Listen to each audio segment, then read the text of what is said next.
What's different when selling a matrimonial home in a divorce from a typical or an ordinary real estate sale? Part 5. As Ontario's leading real estate divorce specialist and a certified divorce specialist, I'm asked this question all the time.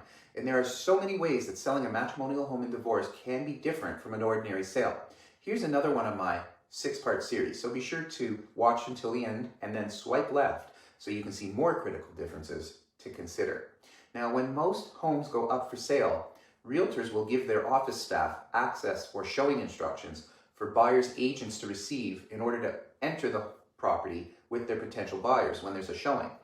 One spouse might also be the point of contact to confirm showings for the buyers if that spouse is the only spouse living in the matrimonial home.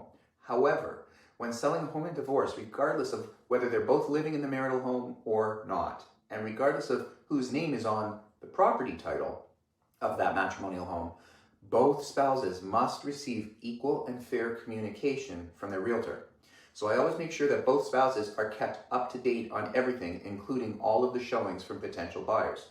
Sometimes when one spouse wants to gain control over the process or spite their soon-to-be ex, or if they're potentially a narcissist, they might call the realtor's receptionist and try to interfere. In other words, change the details and showing instructions so the other spouse who moved out doesn't know about every showing.